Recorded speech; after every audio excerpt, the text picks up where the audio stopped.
Sir आदेश medical college Bathinda में शायद हमारी एलिजिबिलिटी नहीं आई है, क्योंकि वो पंजाब में है। पंजाब ने एलिजिबिलिटी नहीं दी हमें, और हमें वो डीम्ड यूनिवर्सिटीज़ रजिस्टर करनी है आज। जैसा कि मैंने बताया था आपको कि डीम्ड यूनिवर्सिटी के अंदर फीस सिक्योरिटी जमा होती है, तो 2,05,000 रुपये सिक्योरिटी जमा होगी।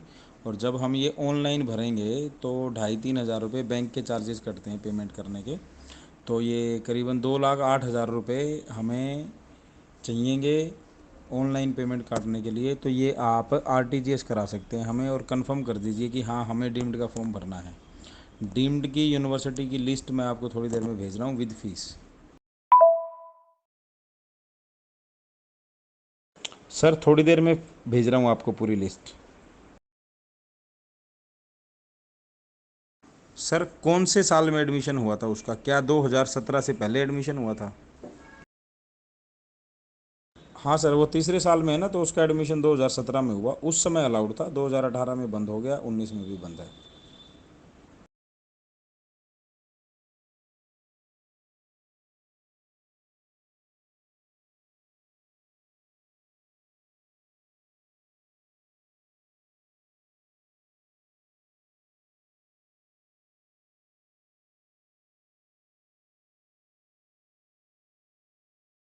सर जनरली इनमें एनुअल इंक्रीज़ नहीं है। एक दो कॉलेज है जिसमें सिर्फ एनुअल इंक्रीज़ होगा, वो मैं आपको बता दूंगा। और इस फीस का सिक्योरिटी से कोई लेना देना नहीं, सिक्योरिटी इससे अलग है। जब हम सिक्योरिटी भरेंगे फिर हमें चॉइस फिलिंग का ऑप्शन मिलेगा। हॉस्टल फीस इससे अलग है, करीबन 2 लाख रुपए हॉस्टल फीस होती है। और एनुअल इंक्रीज़ वाला मैंने आपको बता ही दिया। जो भी बात सर आप पूछना चाहते हैं आप पूछते रहे, मैं सब डिटेल इन्फॉर्मेशन आपको देता रहूँगा।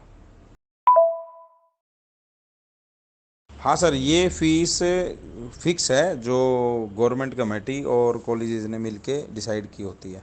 तो ये गवर्नमेंट की साइट से ही हमने निकाल के लिखी है। सर यूपी के कॉलेजेस का फॉर्म आज से डेट शुरू है। आज रात को शायद फॉर्म चालू होगा भरना, कल भरेंगे फॉर्म। यूपी स्टेट्स की पिछली फ़ीस भेज रहा हूँ आपको। ये फ़ीस उनकी आने वाली है, कॉलेजेस की लिस्ट और फीस आने वाली है। पिछली भेज रहा हूँ, आपको आइडिया हो जाएगा।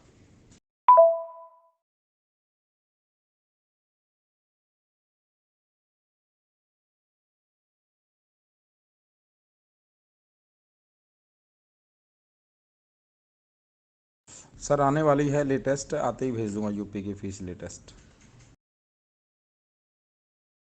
हाँ सर, मिल सकते हैं। ये केएमसी मणिपाल वाला तो नहीं मिलेगा। केएमसी जो इसका दूसरा कैंपस है ना, जो मैंगलोर में है, उसके मिलने के चांस हो सकते हैं। बाकी केएमसी मणिपाल को भी हम भर देंगे। और मैंगलोर, सॉरी, जो केएलई बेलगांव है, इसके मिलने के पूरे चांसेस हैं। इसके साथ आप एक दो कॉलेज और ऐड कर सकते हो। मैं बताऊं, एक जो जवाहरलाल नेहरू मेडिकल कॉलेज है ना, वर्धा का, वो आप ऐड कर सकते हो। वो बहुत अच्छा कॉलेज है, इनके बराबर का कॉलेज है वो। और उसके अलावा कलिंगा आप देख सकते हो, वो भी इनके बराबर का कॉलेज है। हमने रजिस्ट्रेशन कर दिया है, सिर्फ फीस काटनी है। आप जैसे ही यस करोगे हम फीस काट देंगे। आप बेशक कल भेज देना आरटीजीएस।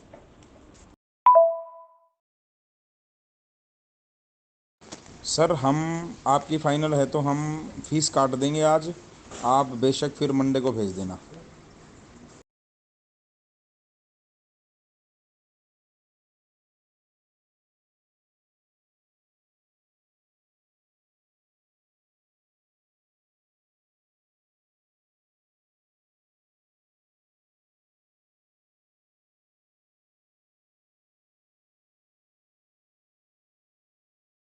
गुप्ता जी, क्या आपने बच्चे का डोमिसाइल हमें नहीं दिया था?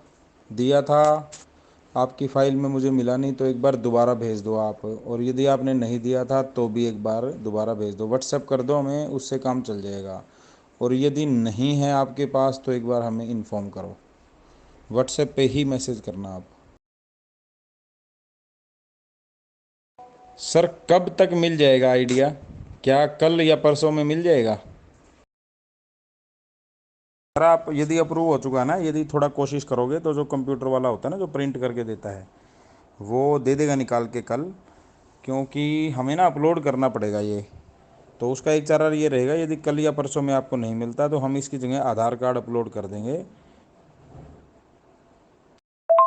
या फिर आप ऐसे करो, जब आपने ये डोमिसाइल जमा कराया होगा तो आपको एक स्लिप मिली होगी, रजिस्ट्रेशन स्लिप, वो भेज दो हमें, वो हम अपलोड कर देंगे, उससे भी काम चल जाएगा। और ये इस वीक मिल जाएगा जब आप डॉक्यूमेंट वेरिफिकेशन के लिए जाओगे, जो कि 28 तारीख से चालू है, तो उस समय तक आपको ये मिल जाना चाहिए।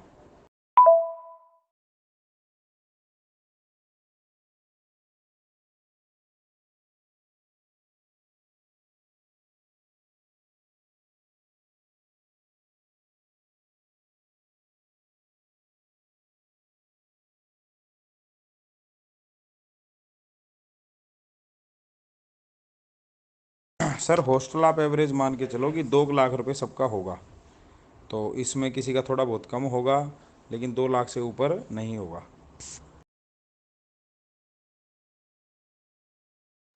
जिन बच्चों को यूपी की काउंसलिंग करनी है, जिनका यूपी का फॉर्म भरा है, उन बच्चों को 26 जून से 30 जून तक अपने डॉक्यूमेंट वेरिफिकेशन के लिए और ड्राफ्ट जमा कराने के लिए मेरठ जाना है।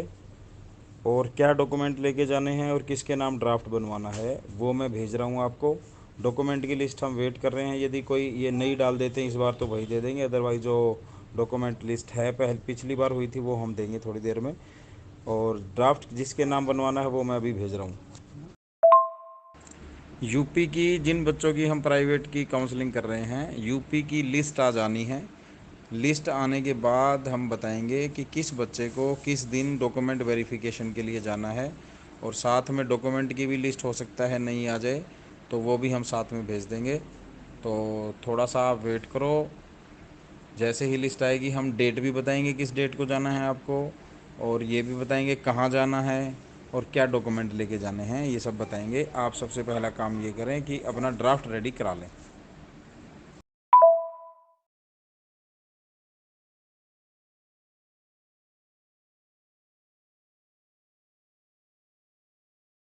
सर यूपी के कॉलेज की लेटेस्ट फीस स्ट्रक्चर की वेट कर रहे हैं, शायद आज मेरिट लिस्ट के साथ आ जाएगी, आते ही भेजूंगा आपको। अब की बार हरियाणा की डॉक्यूमेंट वेरिफिकेशन भी होगी, पहले ये डॉक्यूमेंट वेरिफिकेशन साथ में ही करते थे, लेकिन अब की बार इन्होंने पहले डॉक्यूमेंट वेरिफिकेशन मांगी है। तो 26 तारीख लास्ट डेट है फॉर्म भरने के लिए, यदि ये डेट एक्सटेंड नहीं करते हैं तो उसके बाद ये 27 तारीख को शायद कोई लिस्ट या कोई इन्फॉर्मेशन दे सकते हैं अभी। और डॉक्यूमेंट की लिस्ट हम आपको भेज देंगे जल्दी ही।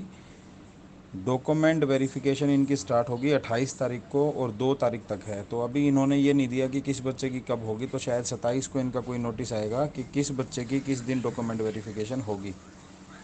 उसके बाद उसके बाद ये डॉक्यूमेंट वेरिफिकेशन होने के बाद डिस्प्ले ऑफ एलिजिबल कैंडिडेट, या आप कह सकते हो डिस्प्ले ऑफ मेरिट लिस्ट, ये देंगे 4 जुलाई को। 4 जुलाई के बाद जो चॉइस फिलिंग है वो ऑनलाइन फिलिंग ऑफ प्रेफरेंसेस, जो चॉइस फिलिंग है वो 28 तारीख से चालू हो गए 5 जुलाई तक चलेंगी, जिसमें हम अपनी चॉइस फिलिंग डाल सकते हैं, जो कॉलेजेस की प्रेफरेंस डालेंगे। तो उसके बाद जो इनका first online allocation of college आएगा, मतलब कि फ़र्स्ट जो अलॉटमेंट लिस्ट या रिज़ल्ट आप जिसको कहेंगे फ़र्स्ट काउंसलिंग का आएगा, वो 8 जुलाई को आएगा। सर आप ड्राफ्ट बनवा लो, यदि मान लो डीम्ड की काउंसलिंग में काम हो ही जाता है तो कैंसिल करा लेना। तो इसलिए कह रहा हूँ कि डेट देखते हैं किस हिसाब से आती है कि कब किसको जाना है, आपका नंबर जल्दी ही आएगा।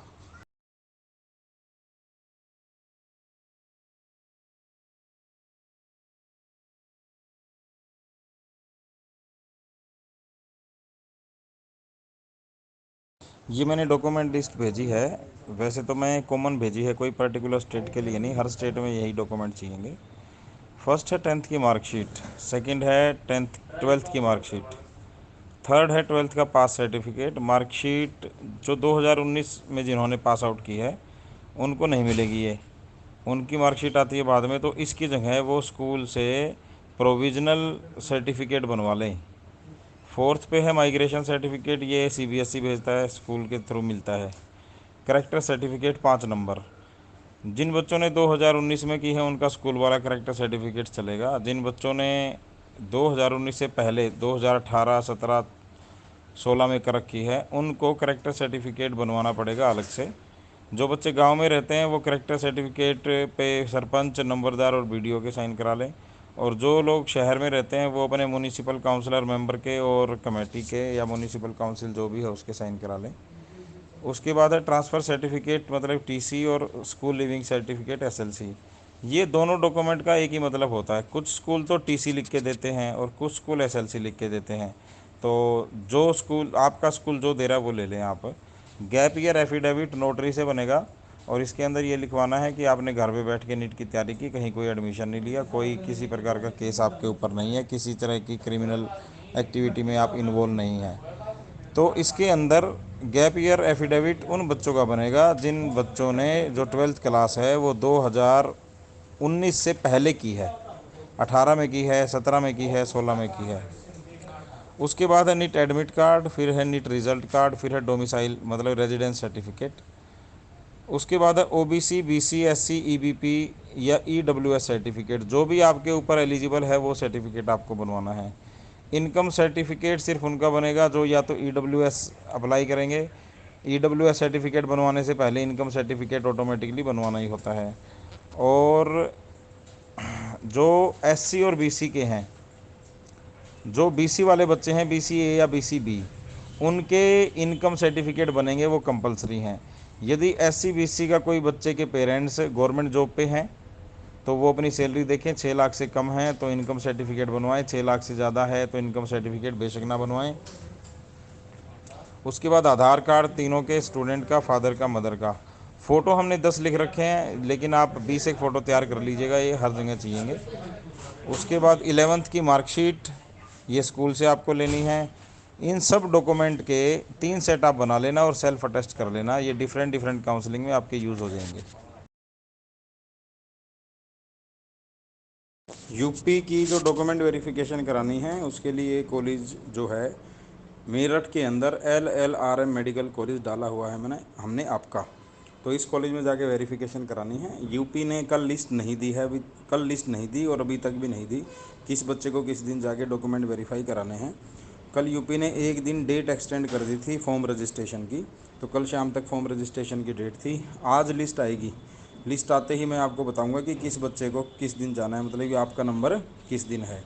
तो आप आज सारे डॉक्यूमेंट रेडी कर लें, ड्राफ्ट रेडी कर लें और डॉक्यूमेंट की 2 फोटोकॉपी भी रेडी कर लें सेल्फ अटेस्टेड, मतलब कि आप बिल्कुल रेडी हो जाएं। जैसे ही हमारे पास मैसेज आएगा, लिस्ट आएगी तो मैं लिस्ट डालूँगा और उसके हिसाब से फिर आपको जाना है और डॉक्यूमेंट वेरीफाई कराने हैं। इसके अलावा जितने डॉक्यूमेंट थे मैंने सब एक्सप्लेन कर दिए थे, वो सब आपके पास होने चाहिए। उसके अलावा एक जो यूपी का फॉर्म भरा है उसका प्रिंट आउट और निकलवाना है आपको, 2 प्रिंट आउट निकलवाने हैं उसके। यूपी का फॉर्म मैं जल्दी ही 1 घंटे के अंदर आपको भेज रहा हूँ।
ये यूपी की मेरिट लिस्ट आ गई है। मेरिट लिस्ट के अंदर आप देखेंगे सबसे पहले है स्टेट रैंक, फिर रोल नंबर, फिर नेम, फिर फादर नेम, फिर जेंडर, फिर कैटेगरी नेम। ठीक है, इस तरह से ये सारे रैंक हैं।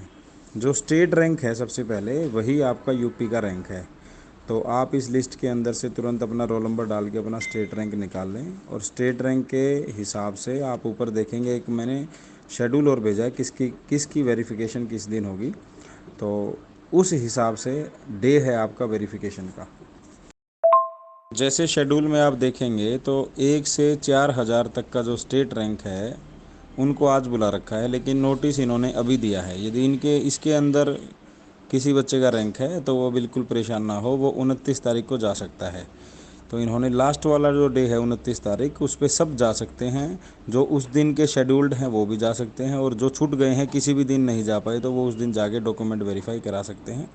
मेरा सजेशन ये है कि जो डेट आपकी है, यदि आपकी डेट आज को छोड़ के 27-28 है तो अपनी डेट में ही आप वेरिफिकेशन करा लें, ज़्यादा अच्छा रहेगा। 29 को थोड़ी ज़्यादा भीड़ रहेगी वहाँ पे।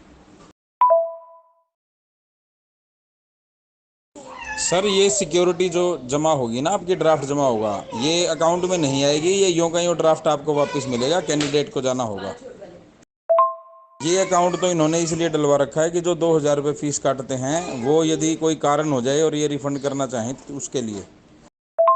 सर रिपोर्टिंग टाइम सुबह 9 बजे, और कॉलेज में आप जैसे ही पहुंचोगे तो आपको वहाँ पे टेंट लगा मिल जाएगा, लाइन लगी मिलेगी। कोई पर्टिकुलर ब्रांच नहीं है इसमें कि इन्होंने दे रखी हो। मेरा फ़ोन 2-2.5 घंटे के लिए थोड़ा सा डिस्टर्ब हो गया है, कोई कमी आ गई है, मैंने ठीक करना दिया है, तो मैंने दूसरे फ़ोन में अभी व्हाट्सएप ये चालू किया है। 2 से 3 घंटे तक थोड़ी सी इंफॉर्मेशन आने में या आपकी मेरे पास आने में या आपकी मेरे से बात होने में दिक्कत आएगी। परेशान ना होना बिल्कुल भी। मैं जल्दी ही, जैसे ही मेरा फ़ोन ओके होके आएगा, कोई छोटी सी कमी आई है 2-3 घंटे में ठीक हो गया आ जाएगा, फिर मैं नेक्स्ट मैसेज करूंगा कि ओके हो गया फ़ोन, उसके बाद सब ठीक है। तब तक आप व्हाट्सएप करते रहे, मैंने एक अल्टरनेट फ़ोन में व्हाट्सएप चला लिया है और फ़ोन भी। आप अपने यूपी की डॉक्यूमेंट वेरिफिकेशन और ड्राफ्ट जमा कराने का बिल्कुल ध्यान रखें, अपनी डेट के ऊपर ही जाएं।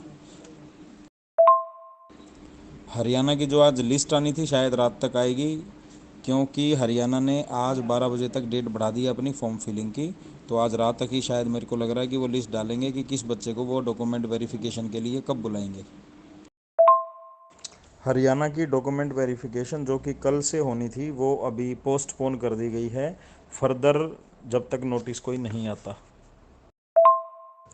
ऑल इंडिया कोटा और डीम्ड यूनिवर्सिटीज़ का जो रिज़ल्ट आना था आज, उसको पोस्टपोन करके 1 तारीख कर दिया गया है। वो 1 जुलाई को रिज़ल्ट अब आएगा। मैंने आपको हरियाणा का जो फॉर्म आपका भरा गया है वो भेज दिया है व्हाट्सएप। उसमें 2 फाइलें, एक फ़ॉर्म है, एक आपकी फ़ीस स्लिप है। दोनों आपको दो दो प्रिंट निकाल लेना। ये जब आप डॉक्यूमेंट वेरिफिकेशन के लिए जाएंगे, एक वहाँ जमा होगा, एक आपके पास रिटेन रहना चाहिए।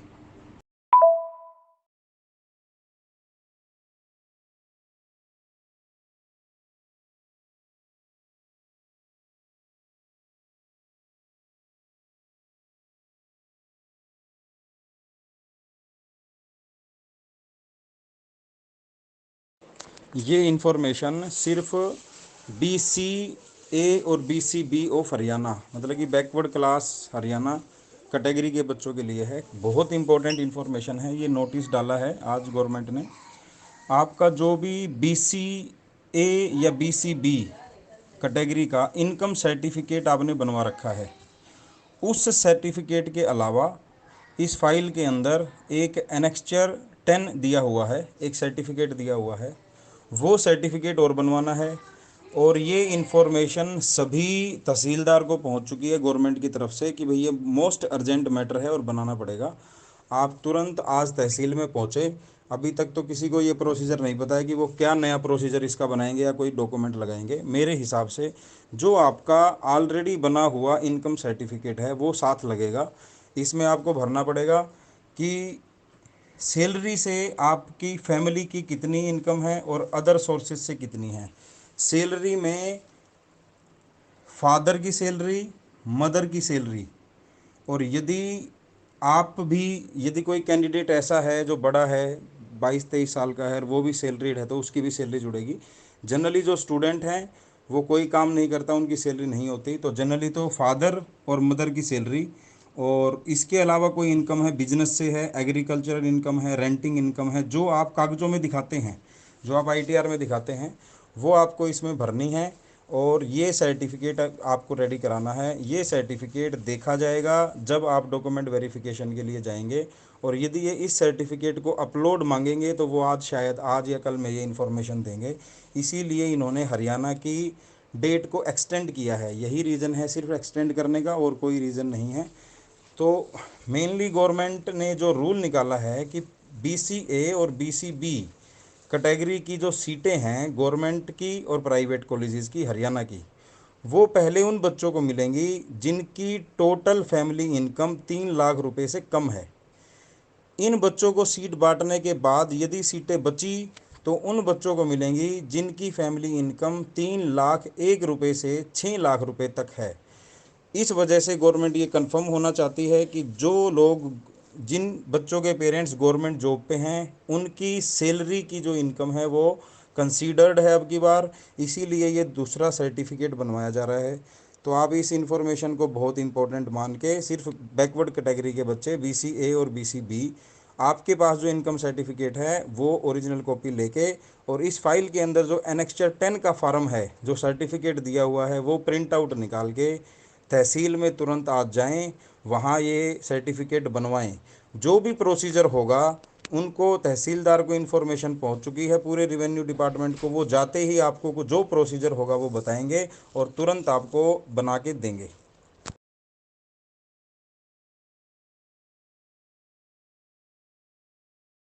ये नया शेड्यूल आ गया है हरियाणा का। डॉक्यूमेंट वेरिफिकेशन शुरू होगी 1 तारीख से। एक से पहले ये 30 तारीख तक, मतलब कि कल या परसों में कोई ना कोई एक मेरिट लिस्ट देंगे जिसके हिसाब से बच्चों को बुलाएंगे कि किस बच्चे को किस दिन आना है। तो डॉक्यूमेंट वेरिफिकेशन है 1 तारीख से 4 तारीख तक। फिर ये यदि कोई डॉक्यूमेंट में कमी है, किसी के भी कमी मिली, तो 6 तारीख तक उसको वो कमी करा के दूर और वेरीफाई कराना है। उसके बाद ये डिस्प्ले ऑफ मेरिट लिस्ट 6 तारीख को शाम को, मतलब कि रात तक लगाएंगे ये, कि भाई मेरिट लिस्ट लगा देंगे किस बच्चे का क्या रैंक है हरियाणा में। उसके बाद चॉइस फिलिंग होगी, 30 तारीख से शुरू हो जाएगी चॉइस फिलिंग और 7 तारीख तक चलेगी। उसके बाद ये जो फर्स्ट रिज़ल्ट देंगे वो 10 तारीख को देंगे, जो फर्स्ट काउंसलिंग का रिजल्ट देंगे। गुप्ता जी, यूपी वाली डॉक्यूमेंट वेरिफिकेशन कराया है आप आज या नहीं कराई आपने? कल कराओगे? सर एक स्लिप दी होगी उन्होंने वेरिफिकेशन के बाद, उसकी फ़ोटो भेजो हमें।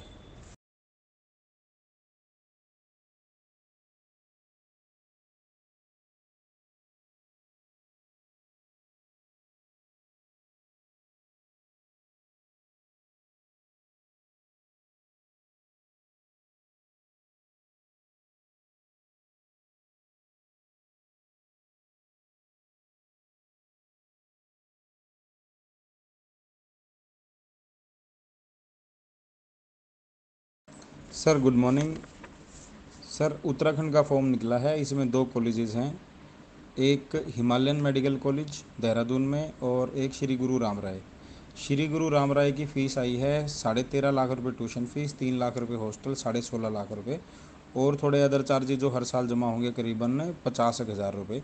तो करीबन 17 लाख रुपये सालाना इसकी फ़ीस बनेगी, और पहले साल ये सिक्योरिटी वगैरह मिला के 22 लाख रुपये जमा कराएगा। दूसरा कॉलेज है हिमालयन। हिमालयन की जो फ़ीस आई है वो 15 लाख रुपये, हॉस्टल 2 लाख रुपये, ये भी 17 लाख रुपये, 17 से 18 लाख रुपये सालाना जमा कराएगा, और पहले साल वही 21 से 22 लाख रुपये जमा कराएगा सिक्योरिटी मिला के। तो ये दोनों कॉलेजेस का फॉर्म आज निकला है, इनमें एडमिशन होने के चांसेस हैं। अब आप बताइए कि क्या हम इनका फॉर्म भर के चलें? यदि हम फॉर्म भरते हैं तो ये काउंसलिंग करने के लिए, जैसे डिम्ड में हमने 2 लाख रुपये डिपॉजिट किए हैं, उसी प्रकार से इसमें हमें 1,03,000 कुछ रुपये, मतलब 1,03,000 रुपये आप मान के चलिए डिपॉजिट करने होंगे, उसके बाद ही हम काउंसलिंग कर पाएंगे। सर कल की लास्ट डेट है फॉर्म भरने की।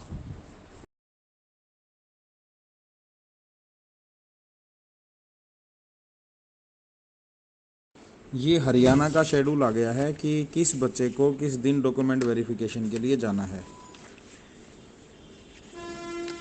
जिसके नीट के नंबर 541 से 680 हैं उसको जाना है 1 तारीख को, 1 जुलाई को सुबह 9 बजे पहुंच जाना है। और आपको जो डायरेक्टर ऑफिस है वहाँ पहुँचना है। वो मैं एड्रेस भी भेजूँगा आपको। जिसके नीट के नंबर 437 से 540 हैं उसको 2 तारीख को जाना है। जिसके नीट के नंबर 282 से 436 हैं उसको 3 तारीख को जाना है। और जिसके नीट के नंबर 107 से 281 हैं उसको 4 तारीख को जाना है। वैसे ये लिखा भी हुआ है जो मैंने फाइल भेजी है, तो ये शेड्यूल आ गया कि किस बच्चे को किस दिन जाना है। आपको अपने नीट के नंबर देखने हैं, उससे अपना डे डिसाइड करना है और सुबह 9 बजे रोहतक में जो हमारी Pandit Bhagwat Dayal university of health science है उसका जो डायरेक्टर ऑफिस है वहाँ पे जाना है। वहाँ पे डॉक्यूमेंट वेरिफिकेशन होगी। आप इस नोटिस में देखेंगे नीचे लिखा हुआ है कि सब बच्चों को लाइब्रेरी हॉल में रिपोर्ट करना है। तो इन्होंने पर्टिकुलर दे दिया कि भाई एक लाइब्रेरी हॉल है, ठीक है, वहाँ पे आपको पर्टिकुलर रिपोर्ट करना है। सुबह 9 बजे से पहले पहले बच्चे को पहुँचना है जिस दिन डेट है। सर रैंक लिस्ट नहीं आई है, रैंक लिस्ट तो आएगी 6 तारीख को। अभी इन्होंने ना नंबर के हिसाब से बुला लिया। अभी जिसके जितने नीट के नंबर है ना उस हिसाब से आके डॉक्यूमेंट वेरीफाई करा लो। जिन बच्चों के डॉक्यूमेंट वेरीफाई होंगे उनकी ही मेरिट लिस्ट लगेगी। फिर जो बच्चे यूपी की डॉक्यूमेंट वेरिफिकेशन के लिए गए थे वो वेरिफिकेशन की जो 2 स्लिप मिली हैं वो फ़ोटो भेज दें मुझे।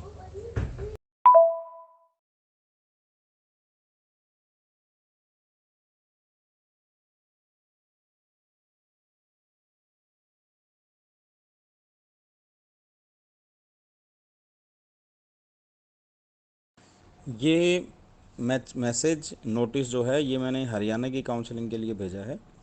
हरियाणा की काउंसलिंग में इन्होंने अपने नोटिस में एक चीज़ दी है कि भाई यदि फर्स्ट राउंड में कुछ सीटें बच जाएंगी तो सेकंड राउंड के अंदर जब कोई बच्चा फ्रेश रजिस्ट्रेशन करना चाहता है तो कर सकता है। मतलब कि जिसने पहले रजिस्ट्रेशन नहीं कराया और सेकेंड राउंड में रजिस्ट्रेशन कराना चाहता है तो कर सकता है। तो साथ में इन्होंने एक चीज़ और दी है, सेकेंड राउंड में पार्टिसिपेट करने के लिए, सिर्फ सेकेंड राउंड में पार्टिसिपेट करने के लिए, फर्स्ट के लिए नहीं कहा उन्होंने कहा कि सिर्फ जो सेकेंड राउंड में पार्टिसिपेट करना चाहते हैं, जो गवर्नमेंट कॉलेजेस में पार्टिसिपेट करना चाहते हैं उनको तो 10,000 रुपये का डिमांड ड्राफ्ट जमा कराना है। और जो गवर्नमेंट और प्राइवेट दोनों के लिए पार्टिसिपेट करना चाहते हैं उन्हें 1 लाख रुपए का ड्राफ्ट जमा कराना है। और जो गवर्नमेंट में पार्टिसिपेट करना चाहते हैं और एससी या ओबीसी के बच्चे हैं उनको 5,000 रुपये का ड्राफ्ट जमा कराना है। मतलब यदि कोई बच्चा जनरल है, चाहे वो ईडब्ल्यूएस हो, यदि कोई बच्चा जनरल है और गवर्नमेंट की सेकंड काउंसलिंग करना चाहता है हरियाणा की, उसको 10,000 का डिमांड ड्राफ्ट बनाना है। जो बच्चा ओबीसी है या एससी है और गवर्नमेंट हरियाणा की काउंसलिंग करना चाहता है सिर्फ गवर्नमेंट कॉलेज की, उसको 5,000 रुपये का ड्राफ्ट जमा कराना है। और जो गवर्नमेंट और प्राइवेट दोनों की काउंसलिंग करना चाहता है, चाहे वह जनरल का बच्चा है, चाहे जनरल ईडब्ल्यूएस है, चाहे वह एससी है, चाहे ओबीसी है, उसको 1 लाख रुपए का डिमांड ड्राफ्ट जमा कराना है सेकंड काउंसलिंग करने के लिए। अब इन्होंने ये साफ नहीं किया यहाँ पे कि ये जो डिमांड ड्राफ्ट हैं ये सेकंड काउंसलिंग के टाइम जमा कराएंगे या फिर ये अभी लेंगे जब ये डॉक्यूमेंट वेरीफाई करेंगे। तो जिन बच्चों की वेरिफिकेशन कल है, जो बच्चे 540 से ऊपर नंबर वाले हैं, वो कल डिमांड ड्राफ्ट बनवा के जाएं। अब उनको लगता है कि वो सुबह सुबह डिमांड ड्राफ्ट नहीं बनवा सकते, तो वो एक काम करें, वो कल टाइम से रोहतक पहुंच जाएं और रोहतक पहुंचने के बाद बच्चे को तो वहीं पे छोड़ दें और रोहतक से डिमांड ड्राफ्ट बन जाएगा। तो रोहतक से आप डिमांड ड्राफ्ट बनवा लें। वैसे आप जब कमेटी में पहुंचोगे वहाँ वहाँ से ये बात पता भी लग जाएगी, क्योंकि इन्होंने जो लिखा हुआ है उस हिसाब से तो लग रहा है कि ये सेकंड काउंसलिंग में ही डिमांड ड्राफ्ट जमा कराएंगे। फिर भी आप एक बार सेफ साइड पे चलें कि डिमांड ड्राफ्ट आप रोहतक जाएं, बच्चे को वहीं छोड़ दें डॉक्यूमेंट के साथ, उसको बुलाया जाएगा तो वो अंदर चला जाएगा। और जो कोई क्वेरी होगी तो भी कोई दिक्कत नहीं है, क्योंकि इन्होंने यदि कोई डॉक्यूमेंट में कमी रह जाती है तो 6 तारीख का टाइम दे रखा है, 6 तारीख का टाइम दे रखा है उस कमी को पूरा करने के लिए। तो कल जब आप वहाँ होगे तो एग्जैक्ट भी पता चल जाएगा अंदर से भाई ये डिमांड ड्राफ्ट आज ही जमा करा रहे हैं या सेकंड काउंसलिंग में जमा कराएंगे। जिन बच्चों की काउंसलिंग परसों मतलब कि 2 तारीख को या इसके बाद है, उनको कल मैं 10 या 11 बजे तक एग्जैक्ट बता दूंगा कि वो डिमांड ड्राफ्ट जमा अभी करा रहे हैं या सेकंड काउंसलिंग में कराना है।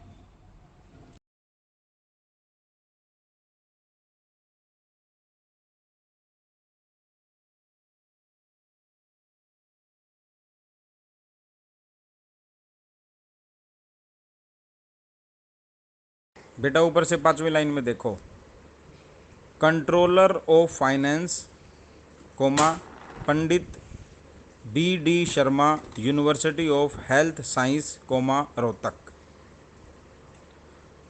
दोबारा बोल रहा हूँ, देखो समझा रहा हूँ। ड्राफ्ट पे लिखा जाएगा controller of finance Pandit B.D. Sharma, university of health science comma Rohtak, बस ये लिखा जाएगा। ठीक है, तो देखो ऊपर से अब समझा रहा हूँ, पूरा लिखा हुआ ना, इन फेवर ऑफ के बाद जो है वो ड्राफ्ट पे लिखा जाएगा controller of finance Pandit B.D. Sharma, university of health science comma Rohtak, बस यहाँ तक।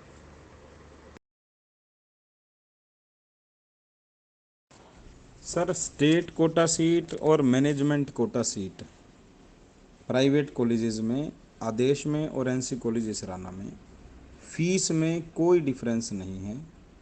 सिर्फ इतना डिफरेंस है कि स्टेट कोटा की सीटें हरियाणा के बच्चे के लिए रिजर्व हैं और मैनेजमेंट कोटा की सीटों पे ऑल इंडिया से कोई भी बच्चा अप्लाई कर सकता है। सिर्फ ये बेनिफिट है कि भाई जो स्टेट कोटा की सीटें वो सिर्फ हरियाणा के बच्चे को मिलेंगी, तो उसमें हरियाणा के बच्चे को सीट मिलने का चांस बढ़ता है, लेकिन फीस स्ट्रक्चर वही है।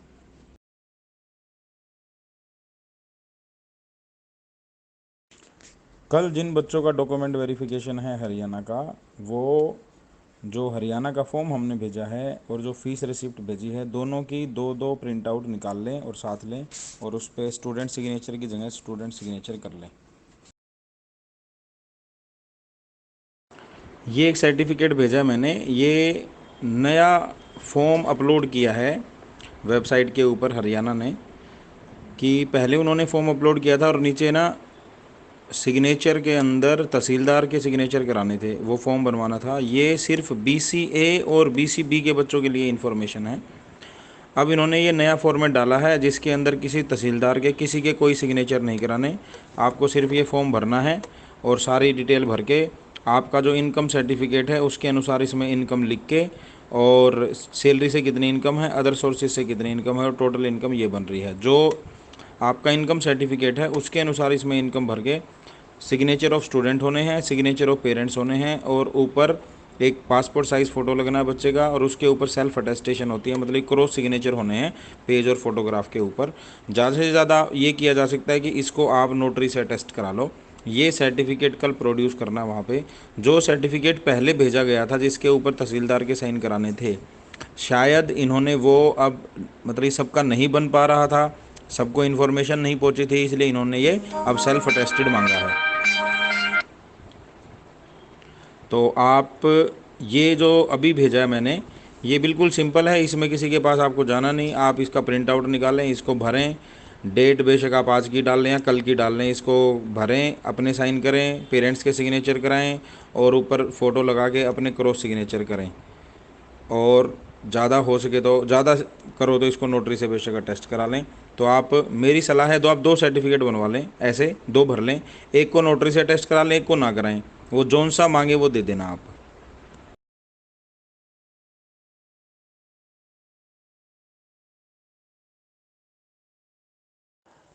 ये अभी एक परफॉर्मा दिया है हरियाणा की काउंसलिंग का, तो ये साथ में लेके जाना है आप सबको और ये खुद भरना है, इस पे नीचे सिग्नेचर कर लेने हैं। सब बच्चों को ना लॉगिन आईडी में भेज दूंगा, आप परफॉर्मे का प्रिंट निकालो, बाकी का भरो और पहुंचो। जो बच्चा घर से निकल चुका है वो रोहतक जाके प्रिंट निकलवा लेगा, ये काउंसलिंग के समय जमा होगा। जो हरियाणा का फार्म आपको दे रखा है, जो आपने प्रिंट निकलवाया है, उसका जो फार्म नंबर है वही लॉगिन आईडी है, और पासवर्ड आपका नाम का पहला अक्षर कैपिटल, बाकी छोटे, आपका नाम और बर्थ ईयर, जैसे बर्थ ईयर 2000 है या 2001 है, 1999 है। जैसे मान लो राम सिंह है तो RAM, आर बड़ा और 2000 जैसे बर्थ ईयर है, तो ये पासवर्ड है। हरियाणा की डॉक्यूमेंट वेरिफिकेशन के अंदर जो ड्राफ्ट की हम कह रहे थे कि ड्राफ्ट जमा कराएंगे, ड्राफ्ट वो जमा नहीं करा रहे हैं। सेकंड काउंसलिंग में देखेंगे वो जमा कराएंगे तो कोई भी अभी ड्राफ्ट ना बनवाए और बिना ड्राफ्ट के ही डॉक्यूमेंट वेरिफिकेशन हो रही है। सर आते ही इन्फॉर्म करूंगा, अभी तक नहीं आया है।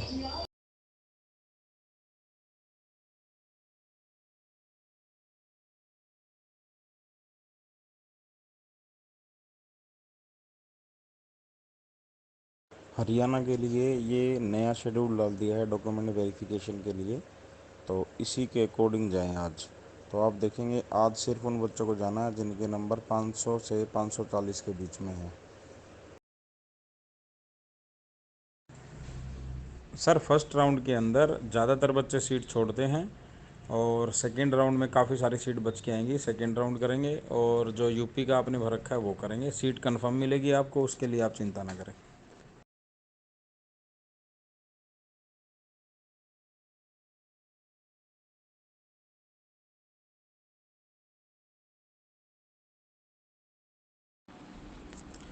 ये यूपी के कॉलेजेस की फ़ीस आ गई है और चॉइस फिलिंग भी शुरू हो गई है यूपी के कॉलेजेस की। तो मैंने आपको ये फ़ीस की कॉलेजेस की लिस्ट भेज दी है जिसके अंदर इनकी ट्यूशन फ़ीस है, हॉस्टल फ़ीस है, सिक्योरिटी फ़ीस है।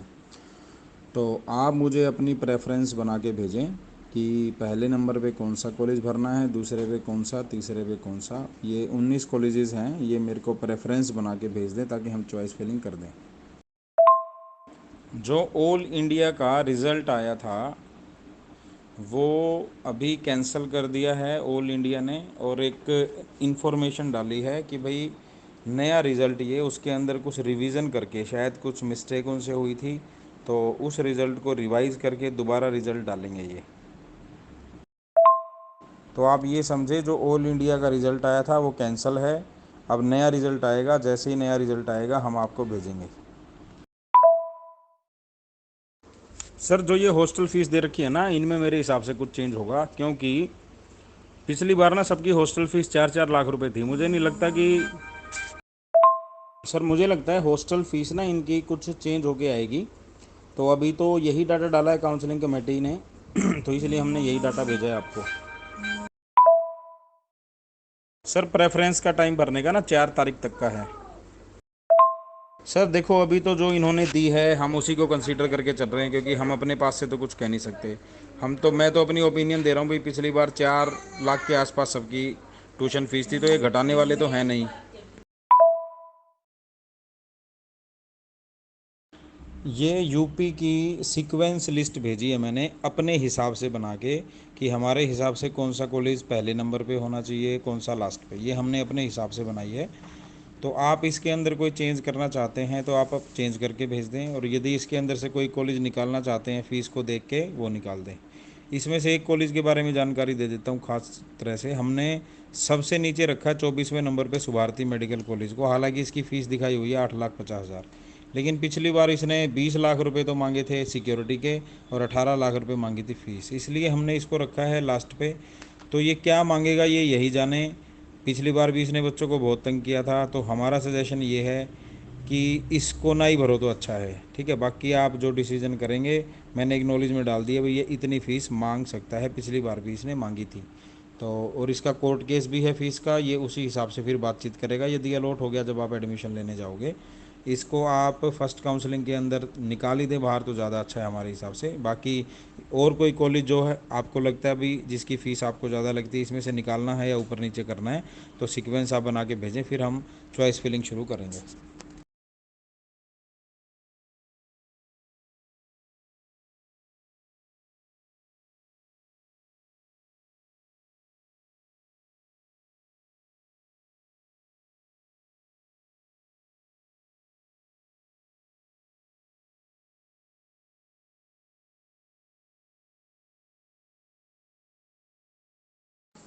सर ये बात तो मैंने जब यूपी की डिटेल भेजी थी बोली भी थी कि पिछली जो फ़ीस है यूपी के, जो हॉस्टल फ़ीस है यूपी के कॉलेजेस की, वो 3 लाख, 4 लाख और 5 लाख है, और इन्होंने कॉमन 1.5 लाख रुपए फ़ीस दी है। तो हमें लग रहा है कि वो जो पुरानी फ़ीस है जो उसने साइट पे डाल रखी है 3, 4, 5 वही लेगा।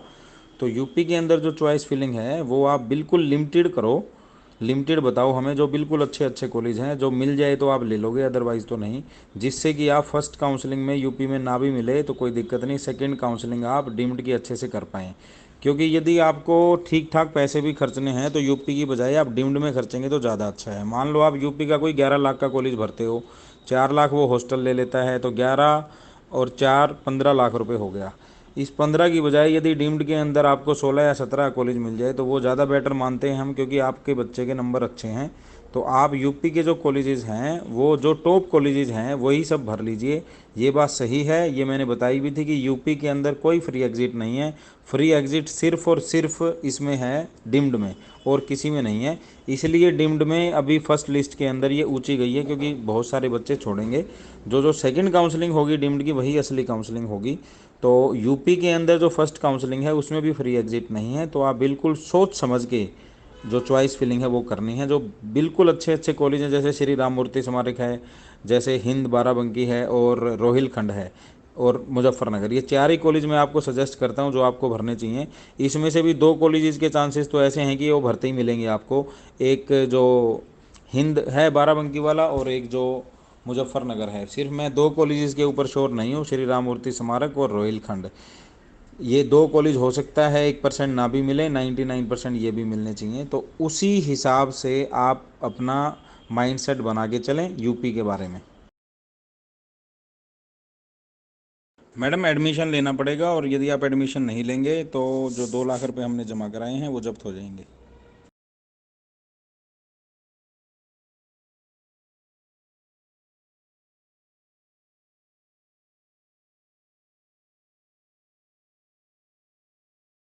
मैडम यदि आप यूपी की काउंसलिंग नहीं करते तो 2 लाख रुपए वापस मिल जाएंगे।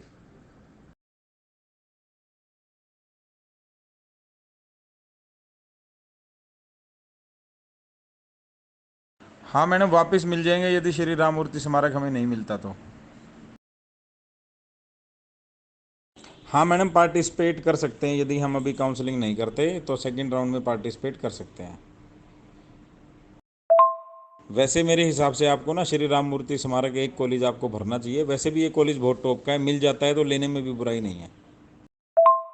मैडम यूपी वाला बताओ, हम चॉइस भर रहे हैं कि सिर्फ एक चॉइस भर के छोड़ दें श्री राम मूर्ति स्मारक?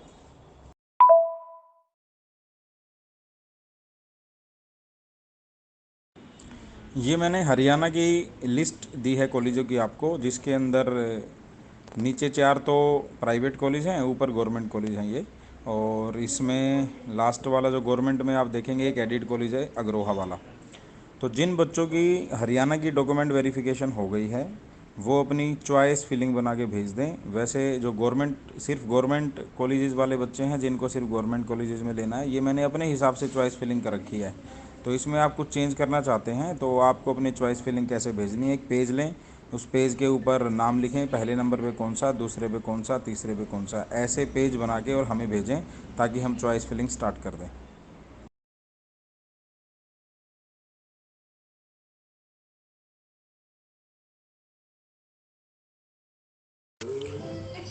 मैडम आपको यूपी वाला कॉलेज जो भरा था हमने वो अलॉट नहीं हुआ।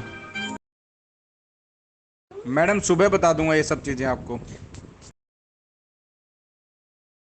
यूपी के लिए ये जो मैंने फ़ीस शेड्यूल भेजा था, इसमें जो ट्यूशन फ़ीस है उस फीस का ड्राफ्ट बनवाना है आपको।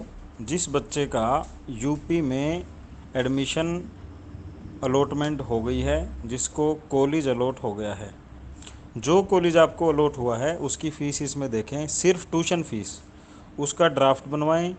ड्राफ्ट उसी के नाम बनेगा जिसके नाम सिक्योरिटी वाला ड्राफ्ट बना था, वो मैं दोबारा भेज भी रहा हूँ। उस फीस का ड्राफ्ट बनवा के आपके अलॉटमेंट लेटर पे जो नोडल सेंटर लिखा हुआ है, उस नोडल सेंटर के ऊपर आपको जाना है। 8 तारीख से 12 तारीख के बीच में आप कोशिश करें कि 10 तारीख तक चले जाएं, ताकि किसी प्रकार की कोई कमी पेशी भी आए तो आप उसको, 2 दिन आपको मिलेंगे, उसको आप दूर कर सकें। जब आप एडमिशन लेंगे नोडल सेंटर पे जाएंगे तो यदि आप सेकंड काउंसलिंग में भाग लेना चाहते हैं तो वहाँ पे आपको बताना पड़ेगा कि आप सेकंड काउंसलिंग में भाग लेना चाहते हैं। यदि आप सेकंड काउंसलिंग में भाग लेंगे तो दोबारा से चॉइस फिलिंग की जाएंगी। यदि जो चॉइस फिलिंग हम करेंगे उनके अंदर जो कॉलेज आपको मिला हुआ है उससे ऊपर का कोई कॉलेज जो हम भरेंगे, यदि वो मिलेगा तो नया कॉलेज आपको मिल जाएगा, और जो आपकी फ़ीस है वो ऑटोमेटिक उस कॉलेज में गवर्नमेंट अपने आप ट्रांसफ़र कर देगी, और बैलेंस फ़ीस, हॉस्टल फ़ीस और सिक्योरिटी आप कॉलेज में जाके जमा करा देंगे और एडमिशन कंफर्म हो जाएगा। और यदि मानो आपने जो नई चॉइस सेकंड काउंसलिंग में भरी वो नहीं मिलती हैं, तो जो कॉलेज आपको ऑलरेडी अलॉट है वही कॉलेज यूँ का यूँ रह जाएगा, और उसी कॉलेज में फिर आप जाके सेकंड काउंसलिंग के रिज़ल्ट के बाद अपनी हॉस्टल फ़ीस और सिक्योरिटी भर देंगे, और फिर कॉलेज आपको टाइम दे देगा कि इस दिन बच्चे को छोड़ के जाना है।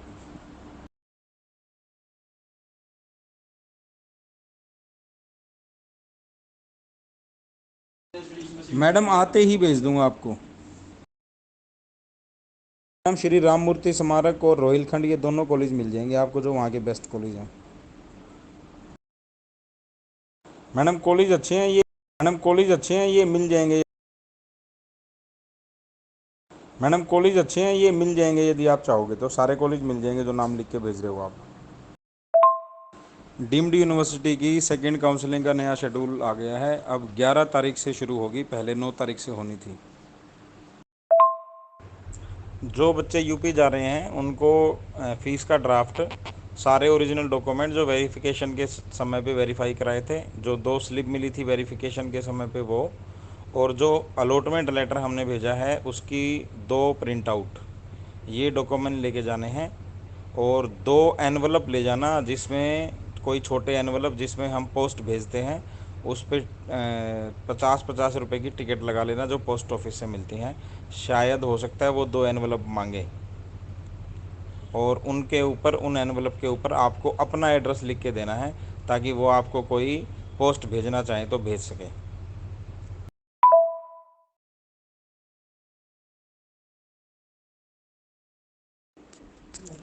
डीम्ड की काउंसलिंग जो सेकंड राउंड है चॉइस फिलिंग कल से शुरू होगी। यदि डीम्ड सेकंड राउंड में कोई कॉलेज अलॉट होता है और उसको आप ले लेते हो, तो फर्दर कोई काउंसलिंग नहीं कर सकते, ये रूल है, कहीं की भी कोई काउंसलिंग नहीं कर सकते। दूसरा, यदि आप उस कॉलेज को छोड़ देते हो तो जो आपने सिक्योरिटी मनी डिपॉजिट करा रखी है, जो सरकारी के लिए करा रखी है डिपॉजिट, जो 11,000 कुछ कटे हुए हैं, और जो प्राइवेट के लिए डिपॉजिट करा रखी है जो 2,08,9,000 रुपये कुछ कटे हुए हैं, वो जब्त कर ली जाएगी यदि आप कॉलेज मिलने पर छोड़ेंगे तो। यदि कॉलेज नहीं मिलेगा तो जो सरकारी कॉलेजेस के लिए बच्चे हैं उनकी तीसरी काउंसलिंग नहीं होगी, जो बची हुई सीटें होंगी वो रिस्पेक्टिव स्टेट को चली जाएंगी, जिस स्टेट की सीटें बचेंगी उसी को चली जाएंगी। और जो प्राइवेट डीम्ड यूनिवर्सिटीज़ हैं उनका मॉपअप राउंड होगा, तीसरा राउंड नहीं मिलेगा तो तीसरा राउंड होगा मॉपअप राउंड।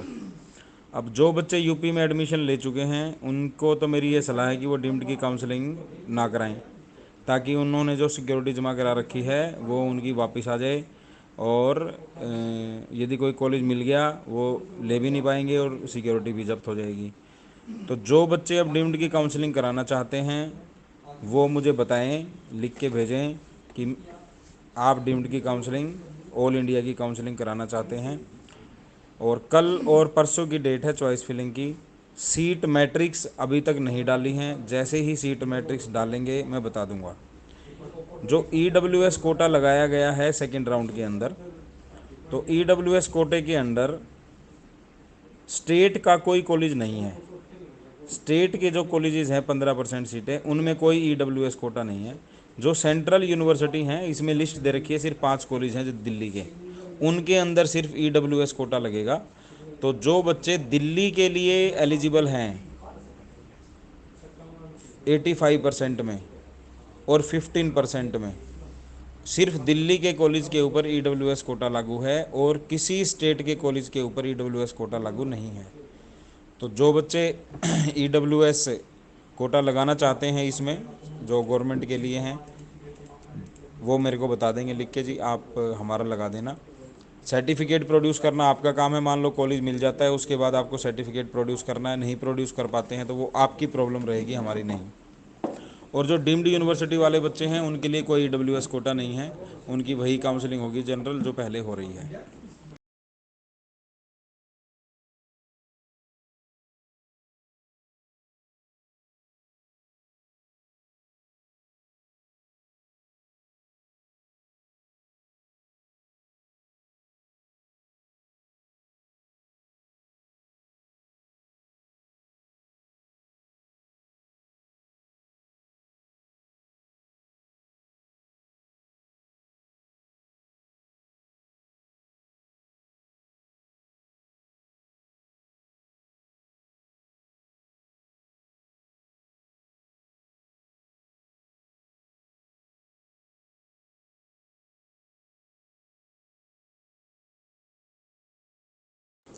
ये डीम्ड की सीट मैट्रिक्स आ गई है सेकंड राउंड के लिए। जो बच्चे डीम्ड के लिए सेकंड काउंसलिंग करना चाह रहे हैं वो अपनी चॉइस रेफरेंस मेरे को बना के भेजें।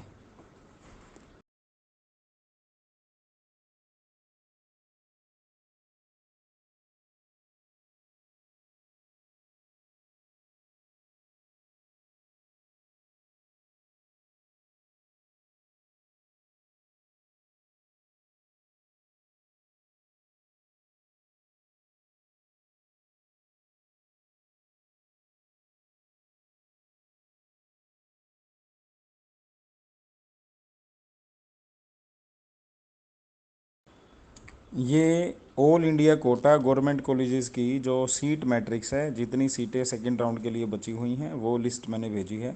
जो बच्चे गवर्नमेंट के लिए अपनी काउंसलिंग करना चाह रहे हैं सेकंड राउंड के लिए, वो अपनी चॉइस फिलिंग की जो रेफरेंस है उसका एक आइडिया भेजें हमें, और जिसकी हमें भरनी है हम वही पुरानी सीक्वेंस भरेंगे जो हमने पुरानी भरनी थी। यदि किसी को चेंज करानी है कि पुरानी सीक्वेंस ना भरी जाए तो वो हमें भेजे कि भाई मेरी ये सीक्वेंस आपको चेंज करनी है। और दूसरा, गवर्नमेंट कॉलेज में या फिर डीम्ड यूनिवर्सिटी में किसी में भी यदि सेकेंड राउंड के अंदर एडमिशन हो जाता है और आप नहीं लेते हैं तो जो सिक्योरिटी आपने भर रखी है वो लैप्स हो जाएगी। और यदि आप एडमिशन ले लेते हैं तो आप और कहीं की भी कोई काउंसलिंग नहीं कर पाएंगे, ये रूल है। मैडम जो लिस्ट आपने पहले भरवाई थी ना इसके अंदर, डिम्ड के अंदर, उसके अंदर आप 2-3 कॉलेजेस और जोड़ लो नीचे, जो थोड़े से 1-2 लाख रुपए ज़्यादा फ़ीस के हैं, तो उस हिसाब से चल पड़ो और मेरे को अपनी प्रेफरेंस लिस्ट एक बार बना के भेज दो ताकि हम आज चॉइस फिलिंग कर दें। मैडम फिर तो यही प्रेफरेंस भर देते हैं एज इट इज़ जो पहले भरी थी हमने। मैडम देखो, ये पहले भरने से तो ये हो सकता है कि जो इससे ऊपर आपने कॉलेज भर रखा है यदि वो अवेलेबल होगा तो वो नहीं मिलेगा, फिर प्रेफरेबल होगा तो वो नहीं मिलेगा, फिर प्रेफरेंस यही रहने देते हैं। यदि कोई भी कॉलेज जो हमने भर रखे हैं, आपकी जब चॉइस फिलिंग करने के बाद आप जब काउंसलिंग होगी तो आपके नंबर पे जो कॉलेज अवेलेबल होगा ऊपर की प्रेफरेंस में वो मिलेगा। मान लो बेलगाम अवेलेबल है तो बेलगाम तब भी मिलेगा जब हम उसको नीचे भरेंगे, और ऊपर भरेंगे तब भी मिलेगा। तो मान लो हम सबसे पहले ऊपर भर देंगे तो जो हमने ऊपर भर रखे हैं उनमें यदि सीटें अवेलेबल होंगी तो मिलेंगी नहीं, फिर बेलगाम ही मिलेगा। तो मेरी सलाह ये है वही प्रेफरेंस रख लेते हैं जो पहले भर रखी है।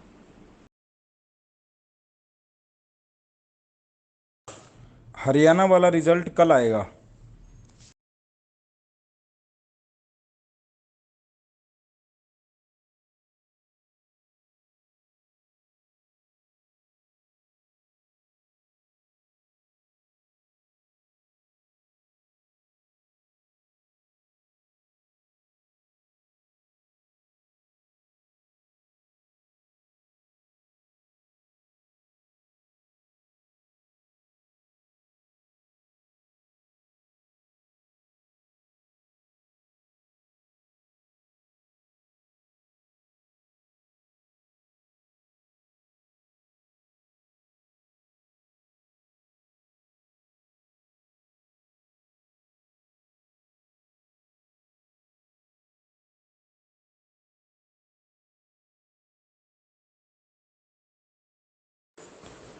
मैडम दो ऑप्शन बचे हुए हैं अपने पास, इसकी मॉपअप राउंड करेंगे, उसमें 1-2 कॉलेज और बढ़ाने को बोलूँगा, नहीं तो यूपी तो जो कॉलेज कहोगे मिल ही जाएगा।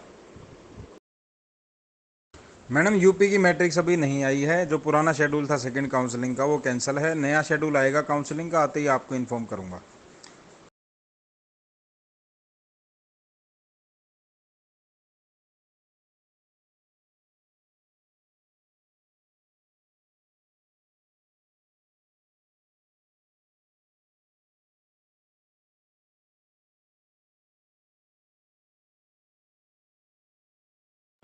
ये हरियाणा का सेकंड राउंड का शेड्यूल मैंने भेजा है।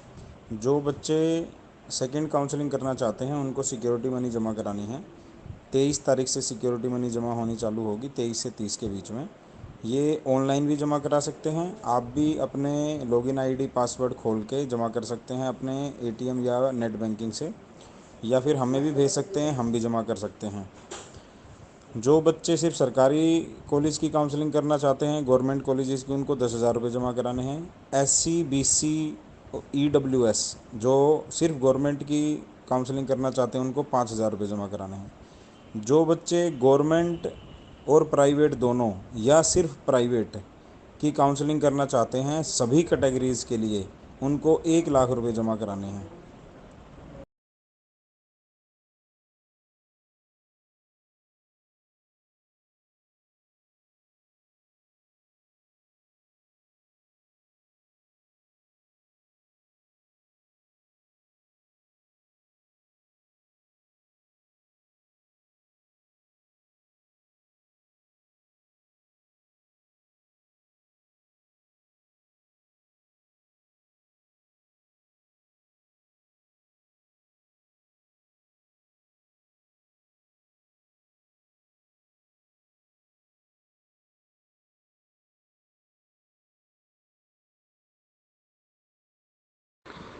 जिन बच्चों की हरियाणा की सेकंड काउंसलिंग की सिक्योरिटी जमा होनी है, उनको ड्राफ्ट ही जमा कराना पड़ेगा। इन्होंने ऑनलाइन का ऑप्शन अभी नहीं दिया है। मेरी बात हुई है अभी, तो इनको भी कंफर्म नहीं है कि ऑनलाइन का ऑप्शन देंगे या नहीं देंगे। पहले इन्होंने लिखा था कि ऑनलाइन का ऑप्शन देंगे, अभी नहीं दिया है। तो मेरा सजेशन ये है, सब बच्चों को अपना अपना ड्राफ्ट बनवा लें। जो SC BC EWS वाले बच्चे हैं, जो सिर्फ गवर्नमेंट करना चाहते हैं, वो 5,000 रुपये का ड्राफ्ट बनवा लें। जो जनरल कैटेगरी के सिर्फ गवर्नमेंट करना चाहते हैं, वो 10,000 रुपये का। और जो प्राइवेट करना चाहते हैं, चाहे वो किसी भी कैटेगरी के क्यों ना हो, SC BC EWS या जनरल, वो 1,00,000 रुपये का ड्राफ्ट बनवाएं।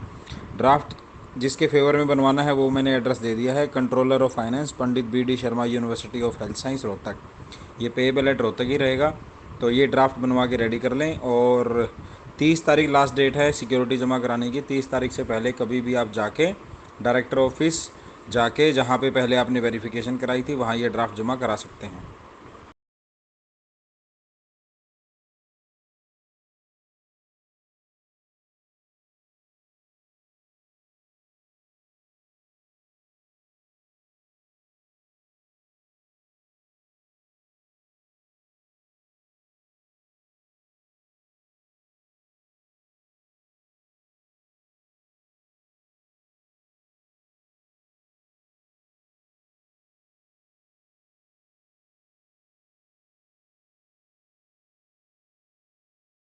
मैडम आपका रैंक जो है वो 1,03,476 है, 427 नंबर पे। तो इससे ऊपर ही बंद हो गया था राममूर्ति स्मारक। मुजफ्फरनगर वाली आप बात कह रहे हो, ये कंप्लीट ही सीट अलॉट होंगी। और अब की जो, यदि ऐसा कुछ बची होंगी सीटें, तो अब की बार अलॉट हो जाएंगी वो। आज हम काउंसलिंग करेंगे, आप मुझे अपने यूपी की प्रेफरेंस बना के दे दीजिए। मैडम ये जो आज आप देख रहे हो ना, ये वो बच्चे हैं जिन्होंने एक्सेप्ट कर ली सीट, और जो सीटें बच गई वो वेकेंट सीट हैं अब।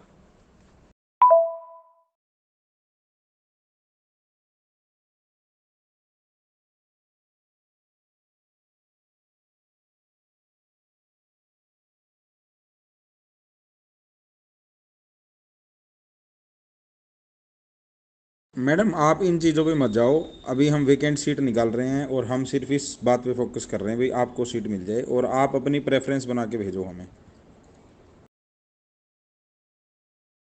मैडम मेरे हिसाब से आप पहले नंबर पे तो आप ले लीजिए श्री राममूर्ति स्मारक को, दूसरे पे रोहिलखंड को, तीसरे पे आप मुजफ्फरनगर को, चौथे नंबर पे आप या तो हिंद बाराबंकी को ले सकते हो, यदि वो कॉलेज आपको पसंद है। कॉलेज बहुत अच्छा है वो। और उसके बाद आप नोएडा वाला कॉलेज कंसीडर कर सकते हो। ये चॉइसेस रख के चल सकते हो। इन चॉइसेस में कहीं ना कहीं एडमिशन ज़रूर होगा।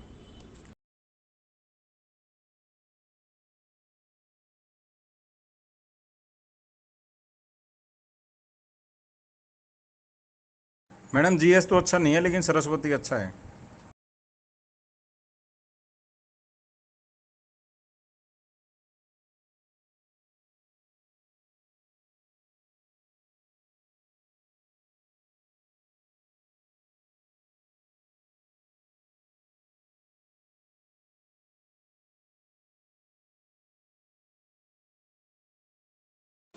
मैम जैसे ही आएगा मैं आपको बताऊंगा, आप भी देख सकते हो।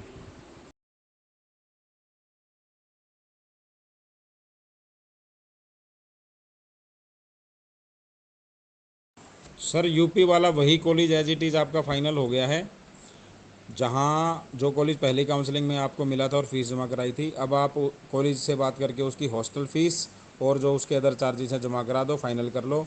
और जहाँ आपने अपने ओरिजिनल डॉक्यूमेंट और ट्यूशन फीस का ड्राफ्ट जमा कराया था, वहाँ आपको एक बार दोबारा रिपोर्ट करना है, ये बहुत ज़रूरी है।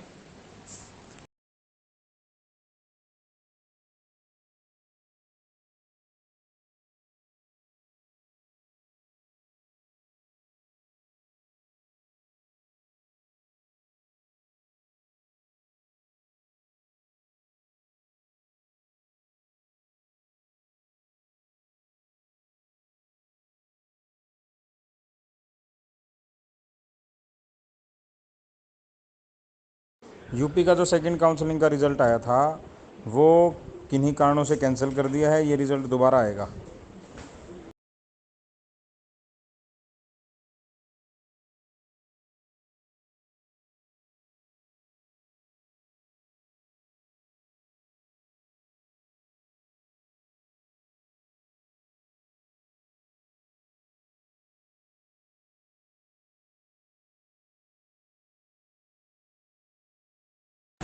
जिन बच्चों को यूपी के अंदर वही कॉलेज मिला है सेकंड काउंसलिंग में जो फर्स्ट काउंसलिंग में मिला था, वो बच्चे अपने नोडल सेंटर पे बेशक रिपोर्ट ना करें। एक क्लाइंट गए थे अभी, तो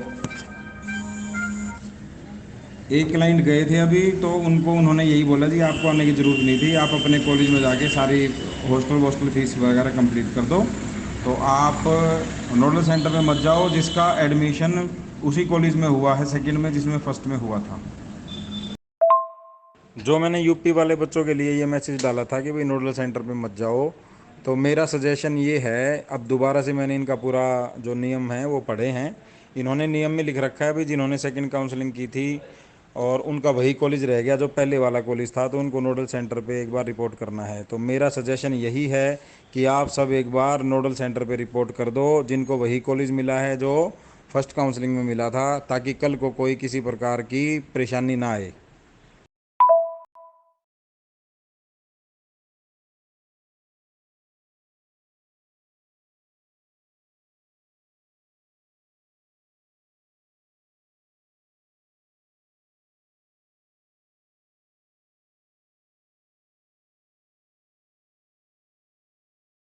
सर गवर्नमेंट कोटा की सिर्फ दो काउंसलिंग होती हैं जो हो चुकी हैं, मोप अप राउंड वगैरह अब नहीं होता। तो जो ऑल इंडिया कोटा होता है उसमें सिर्फ दो काउंसलिंग होती हैं गवर्नमेंट की। अब जो मैनेजमेंट और एनआरआई है जिसको हम डीम्ड बोलते हैं, उसकी काउंसलिंग होगी मोप अप, उसके बाद फिर स्ट्रे वैकेंसी राउंड।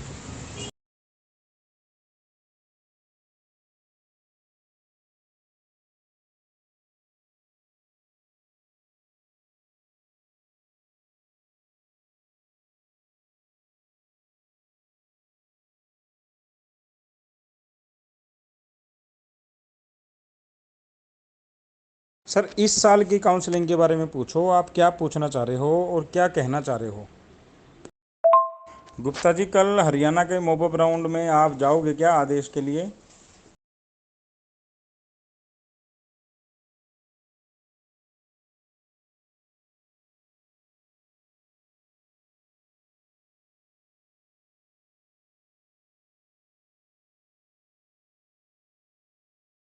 सर ये मैंने ना सीटें भेज दी आपको जो मोपअप राउंड के लिए बच के आई हैं, तो आप मेरे को अपनी प्रेफरेंस लिस्ट बना के देना। और इसमें आप तीन चार कॉलेज और सिलेक्ट करना, आप जो पहले सिलेक्ट किए थे उसके अलावा तीन चार कॉलेज और बढ़ाना आप। मेरे हिसाब से आप मौलाना भी जोड़ सकते हो इसमें, मौलाना की फ़ीस 15 है, तो मौलाना भी जोड़ोगे तो पास में भी है, कॉलेज भी अच्छा है। क्योंकि जब जैसे आप यूपी लेना चाह रहे थे तो यूपी का बजट भी वही सालाना 16 लाख रुपए बनता है, 16 साढ़े 16। तो इस बजट के कॉलेज यहाँ भरोगे तो 100% मिलना चाहिए आपको कॉलेज इस बार इसमें। गुप्ता जी अपनी डिम्ड वाली एक बार चॉइस लिख के भेज दीजिए, या फिर वही एज इट इज़ पुरानी वाली भरनी है। तो एक बार देख लीजिए, थोड़ा बजट और बढ़ा के, आप 2 लाख रुपए बजट और बढ़ाते हो, मौलाना को कंसीडर कर लीजिए, एक दो कॉलेज और हैं इस बजट के। तो एडमिशन हो जाएगा आपका 100%, थोड़ा सा बजट बढ़ाओगे तो।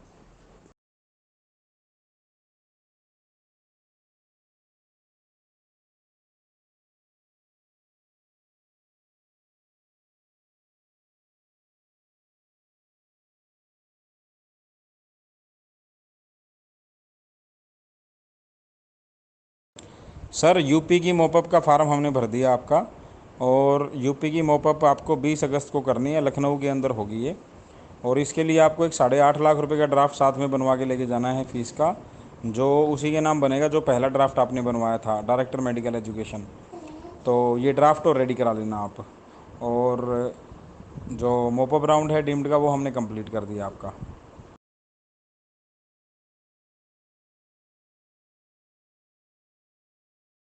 सर वो जो कॉलेज भरा हमने, वो सरस वो मोपअप के बाद की बात है। यदि मोपअप के बाद, कॉलेज मिलने के बाद बीच में किसी बच्चे ने छोड़ दिया और किसी कॉलेज में सीट खाली हो गई, तो वो कॉलेज की बात है। और सर सीट मैट्रिक्स नहीं दिया इन्होंने, हमने अपने तौर पे निकाला है सीट। तो वो मैं भेज देता हूँ आपको, थोड़ी देर रुको।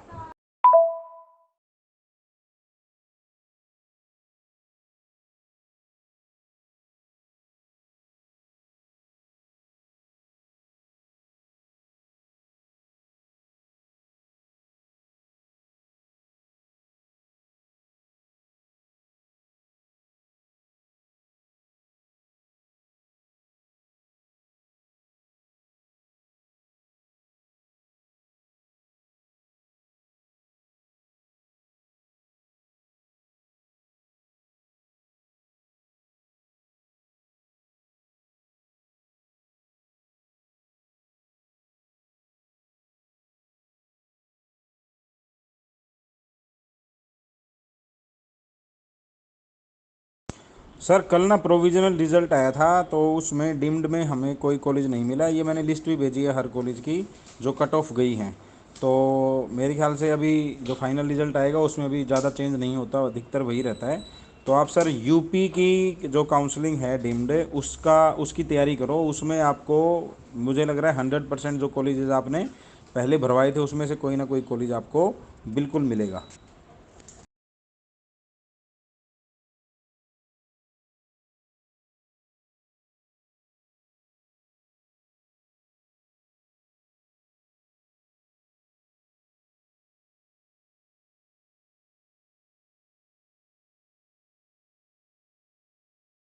सर पुराने वाला भी ले जाना, ज़रूरत तो नहीं है, लेकिन एक डॉक्यूमेंट और साथ ले जाने में कोई दिक्कत नहीं, ले जाओ वो भी साथ। सर ड्राफ्ट और लेके जाना है साथ में, 8.5 लाख रुपए का।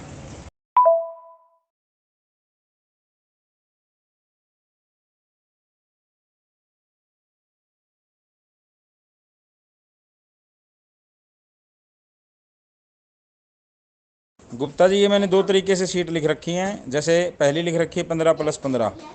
जो पहली 15 है वो तो है मैनेजमेंट की, और जो आखिरी प्लस करके 15 है वो है एनआरआई की। एनआरआई की सीटें यदि नहीं भरी जाती हैं तो वो मैनेजमेंट में कन्वर्ट होकर भरी जाएंगी। यूपी का जो आपका ड्राफ्ट जमा हुआ था, वो ड्राफ्ट आप जहां नोडल सेंटर पर आपने जमा कराया था, वहीं नोडल सेंटर पर 30 सितंबर से पहले किसी भी वर्किंग डेज पे, सैटरडे संडे को छोड़ दीजिए, सरकारी छुट्टी है वो छोड़ दीजिए, किसी भी वर्किंग डेज पे जाके ला सकते हैं। लाने के लिए यदि बच्चा जाएगा तो अच्छी बात है, यदि बच्चा नहीं जाएगा तो बच्चे के द्वारा एक लेटर बनवाना है कि बच्चा किसी को ऑथोराइज़ करेगा, अपने पेरेंट्स को सिर्फ, और किसी को नहीं, अपने पेरेंट्स को ऑथोराइज़ करेगा अपनी सिग्नेचर से, उसका फ़ोटो लगा के कि भाई ये मेरे पेरेंट्स हैं और इनको ये ड्राफ्ट दे दिया जाए। इसके अलावा आपको ड्राफ्ट जब लेके जाएंगे तो जो आपने डॉक्यूमेंट वेरिफिकेशन के समय पे जब ड्राफ्ट जमा कराया था, तो एक ड्राफ्ट जमा कराने की रिसिप्ट मिली थी, वो रिसिप्ट आपको लेके जानी है।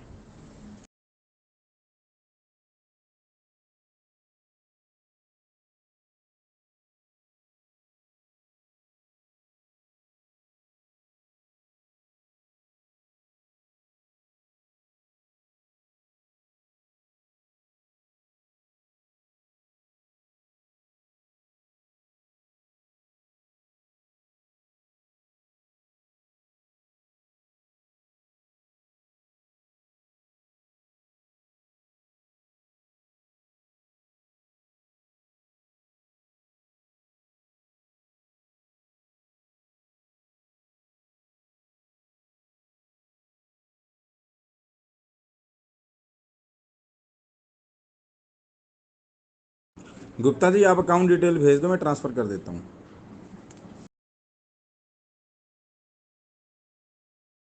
एक ओंकार सतनाम करता पुरख निर्मोह निर्वैर अकाल मूरत अजूनी सैभंग गुरु प्रसाद जप आड़ सच जुगाड़ सच है भी सच नानक हो से भी सच सोचे सोच न होवे जे सोची लखवार छुपे छुप न होवे जे लाई हर लखतार उखिया पूर न उतरी जे बनना पुरिया पार सहस सयापा लख वह तैक ना चले नाल केवे सचियारा होइए केवे कूड़े टूटते पाल हुक्म रजाइयाँ चलना नानक लिखिया नाल। ओम।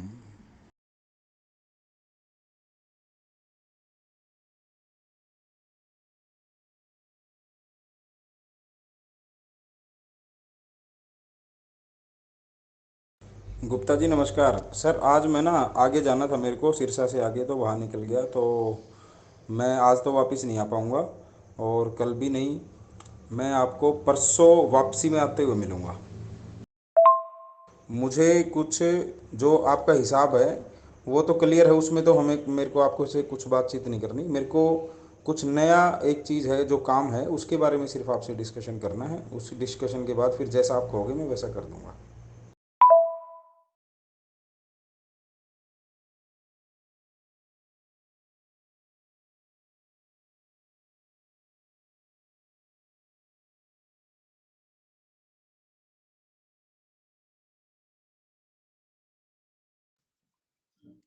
तेरे केजी में है यो बता दे मैंने। व्हाट्सएप पे नंबर ब्लॉक करने से क्या होगा? पैसे देने से बच जाएगा क्या?